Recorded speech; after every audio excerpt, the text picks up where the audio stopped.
Olá, nós somos da Escola Viviane de Almeida e o nosso trabalho é sobre as doenças autoimunes. Os integrantes do grupo são Alice Soares, Lucas Oliveira e Marina Henke. Nós escolhemos o tema doenças autoimunes a fim de conscientizar a população e quebrar tabus e o preconceito sobre esse assunto. Primeiro, vamos falar sobre as doenças autoimunes. As doenças autoimunes são um grupo de doenças distintas que tem como origem o sistema imunológico, que é quando o sistema imunológico começa a confundir as suas proteínas com células invasoras, passando a atacá-las. Primeiro, o organismo ele precisa reconhecer essas substâncias. Elas podem ser vírus, bactérias, células cancerígenas, entre outras. Essas substâncias possuem uma molécula chamada antígeno. Vou explicar melhor para vocês aqui, ó. Esse aqui é o antígeno. Ele vai entrar no nosso organismo e vai ser englobado pela célula macrófago. E eles vão passar pela corrente sanguínea. Passando pela corrente sanguínea, o antígeno vai conseguir destruir essa célula e será englobado por uma nova célula. Essa célula ela é capaz de produzir anticorpos para neutralizar a ação do antígeno ou bloqueá-lo. Uma recente teoria diz que todo ser humano ele possui uma célula chamada clone proibido. Essa célula ela está quietinha, paradinha ali, mas a partir de um desequilíbrio funcional do organismo, essa célula começa a atacar as outras células. Existem dois tipos de doenças autoimunes: as sistêmicas, que atingem um ou mais órgãos, e as síndromes locais, que são manchas da pele. As doenças autoimunes elas não têm cura, mas existem vários tipos de tratamento, como remédios, pomadas, fototerapia, entre outros. Agora, a gente vai falar sobre lúpus eritematoso. O lúpus é uma doença crônica inflamatória não contagiosa. Ele acontece a partir de um desequilíbrio no sistema imunológico, quando ele começa a agir de forma inapropriada. Existem dois tipos de lúpus: o lúpus cutâneo, que é na pele, e o lúpus sistêmico, que pode atingir um ou mais órgãos. Os estudos mostram que não se sabe exatamente o que causa o lúpus, mas sabe-se que pode vir pela predisposição genética, por fatores ambientais como o sol. Quem tem predisposição ao lúpus não pode ficar muito tempo no sol, porque pode desencadear a doença. Infecções, alguns tipos de medicamentos também podem desencadear a doença. Portadores de lúpus, quando quiserem engravidar, devem parar o tratamento 6 meses antes, né, para ter um planejamento, porque elas podem ter muitas dificuldades de engravidar. O tratamento para lúpus é por antimalários. Os antimalários, eles não vão progredir a doença e nem deixá-la aumentar, ela vai ficar estabilizada. Vou mostrar para vocês o diagnóstico do lúpus eritematoso. Eles são dessas cores porque na hora dos exames colocam pigmentos, tá, nas células. Esse daqui a gente coloca numa proveta os glóbulos brancos de uma pessoa sã e o soro de um doente. Eles não vão ficar juntos, só que o soro do doente vai começar a lesionar os glóbulos brancos de uma pessoa sã. Aí até que os glóbulos brancos vão sair e vão ir para outra célula. Nessa célula vai aparecer a célula LE.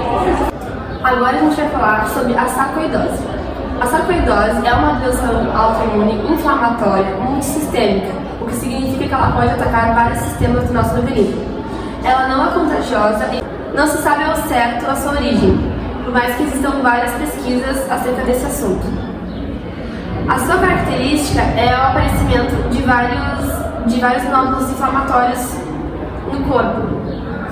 O que acontece é que o nosso sistema imunológico ele luta contra germes e substâncias estranhas que entram no nosso organismo.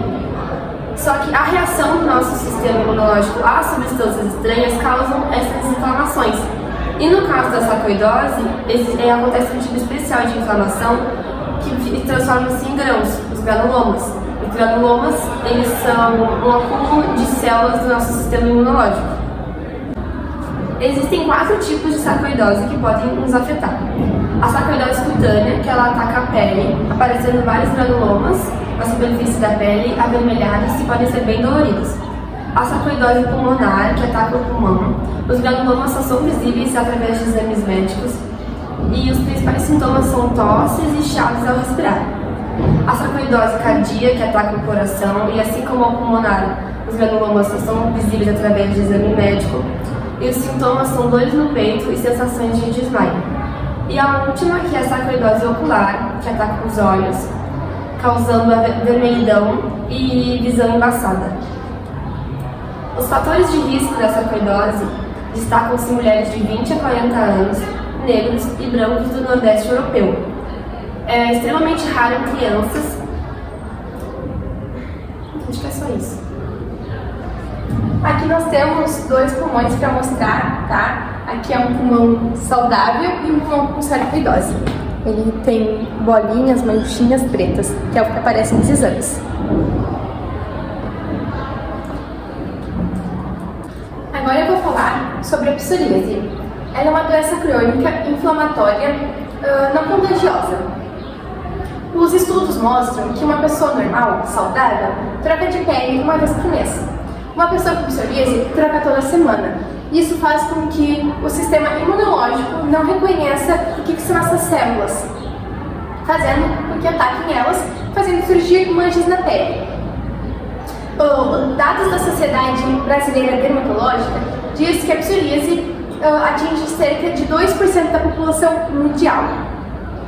Não se sabe exatamente o que causa ela, mas sabe-se que predisposição genética é um dos fatores que mais ocorrem, e também alguns fatores como estresse, banhos longos, ansiedade, depressão e lugares muito frios podem desencadear a doença. Existem 5 tipos de psoríase, no caso as mais comuns, que é a vulgar, que são manchas, podem ser manchas pequenininhas e grandes por todo o corpo. A psoríase gutata, que são bolinhas pequenas, inferior de 1 centímetro. A psoríase pustulosa, que são bolinhas com pus dentro. A psoríase invertida, que é acometida em lugares úmidos, como a virilha, as axilas, o couro cabeludo. E a psoríase ingueal, que são nas unhas. É muito importante tratar todos os tipos de psoríase, porque mais adiante pode acometer outros lugares. A psoríase, ela não tem cura, mas ela tem alguns tratamentos, como medicamentos. Nós trouxemos 2 medicamentos aqui para mostrar para vocês, que é o methotrexato e o adalimumab. O methotrexato é um medicamento que tu consegue comprar numa farmácia em torno de uns R$40. E o adalimumab, ele custa entre 11 a 13 mil reais. Ele é um pouco mais difícil de tu conseguir, tu tem que, a maioria das vezes, entrar pelo SUS, passar por toda aquela burocracia e às vezes nem mesmo conseguir, não ser autorizado. Existem também pomadas para alguns casos leves e moderados, e também existe a fototerapia, que com o avanço da medicina vem sendo muito usada. Agora iremos falar sobre o tratamento da fototerapia, que basicamente consiste em um tratamento médico que se utiliza da emissão, seja natural ou artificial, de radiações ultravioletas. Essas radiações, além de possuir um caráter imunossupressor e anti-inflamatório, podem servir como estimuladores ou inibidores da atividade celular da pele. Essas radiações atualmente vêm sendo utilizadas pelos médicos no tratamento do combate a doenças intimamente relacionadas à pele. De maneira simples e simplificada, a fototerapia consiste na inserção do paciente dentro de câmaras especiais, equipadas com lâmpadas fluorescentes, também especiais. Basicamente, dentro dessa câmara, o paciente irá expor a parte doente da sua pele a essas radiações, ao mesmo tempo que protege a parte saudável da sua pele dessas mesmas radiações. Contudo, é importante destacar que o tempo que o paciente virá ficar dentro dessa câmara irá depender de 2 fatores, dentre eles o comprimento de onda das radiações e o tipo de pele que ele possui. A escolha do nosso trabalho surgiu a partir de eu ter psoríase, e eu só descobri o que era uma doença autoimune quando eu descobri que eu tinha uma. No início, eu comecei a tratar com um dermatologista normal, um dermatologista que ele é mais, tipo assim, para rosto, para pele, e ele não tinha as coordenadas suficientes para atender uma pessoa que tem uma doença de pele. Então, eu escolhi falar sobre essa doença, sobre as doenças autoimunes, porque antes de eu descobrir uma, eu nunca tinha ouvido falar. Então, eu gostaria de conscientizar as doenças autoimunes, ainda mais pelo fato da psoríase em mim ter sido desencadeada pelo estresse As pessoas sempre acham que isso não vai acontecer com elas, as pessoas sempre acham que as doenças autoimunes, elas são sempre por genética ou por algum outro motivo, mas a maioria das vezes não, né? Existem mais de 80 tipos de doenças autoimunes e grande parte delas podem ser desencadeadas por fatores psicossomáticos.